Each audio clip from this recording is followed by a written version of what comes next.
नमस्कार दोस्तों, मेरा नाम है अतुल अग्रवाल और अभी तक हम पढ़ चुके थे इलेक्ट्रिक पोटेंशियल।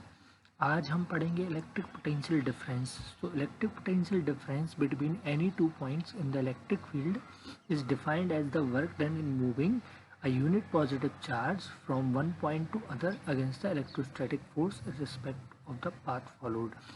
जैसा कि इलेक्ट्रिक पोटेंशियल पढ़ चुके थे हम, उसमें हमने देखा था कि अगर किसी पॉइंट पर हमें इलेक्ट्रिक पोटेंशियल पता करना है तो हम क्या करते थे, हम बताते थे कि इनफाइनाइट से उस पॉइंट तक लाने में हमें जो वर्क डन करना पड़ा, यूनिट पॉजिटिव चार्ज को लाने में जो वर्क डन करना पड़ा, उसे ही हम क्या कहते थे, इलेक्ट्रिक पोटेंशियल। अब हमें इलेक्ट्रिक पोटेंशियल डिफरेंस पता करना है। इलेक्ट्रिक पोटेंशियल डिफरेंस का मतलब कि एक पॉइंट पर इलेक्ट्रिक पोटेंशियल और दूसरे पॉइंट पर इलेक्ट्रिक पोटेंशियल, और उन दोनों के बीच में डिफरेंस कितना है उसको हमें ज्ञात करना है, उसको हमें पता करना है। तो वो हम कैसे पता करेंगे, वो यहाँ आपकी डेफिनेशन में लिखा है कि अगर किसी इलेक्ट्रिक फील्ड में दो पॉइंट्स के बीच में इलेक्ट्रिक पोटेंशियल डिफरेंस हमें पता करना है तो हम कहते हैं कि यूनिट पॉजिटिव चार्ज को एक पॉइंट से दूसरे पॉइंट तक ले जाने में हमें जितना वर्क डन करना पड़ेगा, और respect to the path followed, मतलब कोई किसी भी पाथ से अगर हम ले जाएं तो हमें जो वर्क डन करना पड़ेगा उसी को हम क्या बोलेंगे, हमारा इलेक्ट्रिक पोटेंशियल डिफरेंस बोलेंगे। तो डब्ल्यू ए बी क्या है, डब्ल्यू ए बी का मतलब ये है कि ए पॉइंट से बी पॉइंट तक यूनिट पॉजिटिव चार्ज को ले जाने में किया गया कार्य। तो वो कैसे निकालेंगे, integration of A to B E dot D L.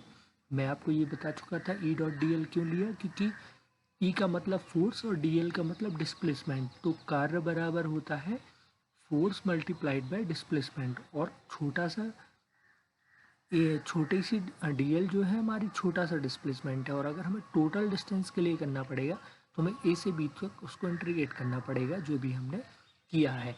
तो यहाँ पे वही पुरानी चीज़ Q zero upon 4πε W A B upon Q zero. देखो यहाँ पे जो वर्क डन किया है हमने, वो हमने क्यू ज़ीरो चार्ज को ले जाने में किया गया वर्क डन निकाला है। लेकिन जब W A B upon Q zero कर देंगे अपन, तो इसका मतलब ये है कि यूनिट पॉजिटिव चार्ज को लाने में किया गया कार्य एक पॉइंट से दूसरे पॉइंट तक। तो ये हमारा हो जाएगा W A B upon Q not equal to Q upon 4πε 1 upon R B minus R A. ठीक है, और हम जानते हैं कि Q upon 4πε 1 upon R B equal to क्या होगा, वी वी होगा। मतलब इस चीज़ की वैल्यू जो है वो हम जानते हैं potential at the point V, and इसकी वैल्यू जो है potential at the point A.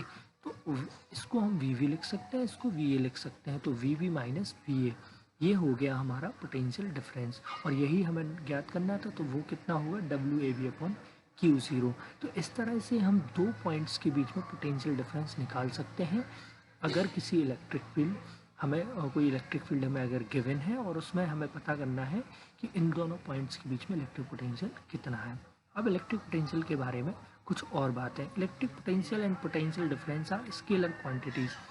Electric potential and potential difference are scalar quantities. इसका मतलब ये है कि जो हमारा पोटेंशियल डिफरेंस है, या दो पॉइंट के बीच में पोटेंशियल डिफरेंस, या एक पॉइंट का इलेक्ट्रिक पोटेंशियल, ये दोनों कैसी क्वांटिटीज़ होंगी, स्केलर क्वांटिटीज़, मतलब इनकी डायरेक्शन नहीं होगी। दूसरी बात जो है वो electric potential are infinite is zero, मतलब इलेक्ट्रिक पोटेंशियल जो है वो इनफाइनाइट पे कैसा होगा, ज़ीरो होगा। ये बात मैं आपको पहले भी बता चुका हूँ कि इन्फिनिटी पे हम इलेक्ट्रिक पोटेंशियल को ज़ीरो कंसीडर करते हैं। ज़ीरो कंसीडर करने का मतलब ये है कि वहाँ हमारा जो पोटेंशियल है वो ज़ीरो है, इसलिए हम वहाँ से यहाँ तक लाने का जो कार्य है उसी को electric potential at the point कहते हैं।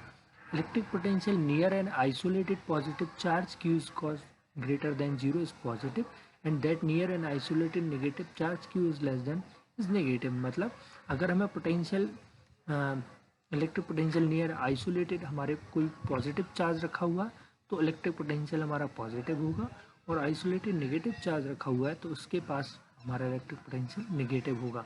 अब सी जी एस यूनिट क्या है इसकी, स्टैटिक बोल्ट, और एक स्टैटिक बोल्ट बराबर होता है एक अर्ज और पर स्टेट कूलाम।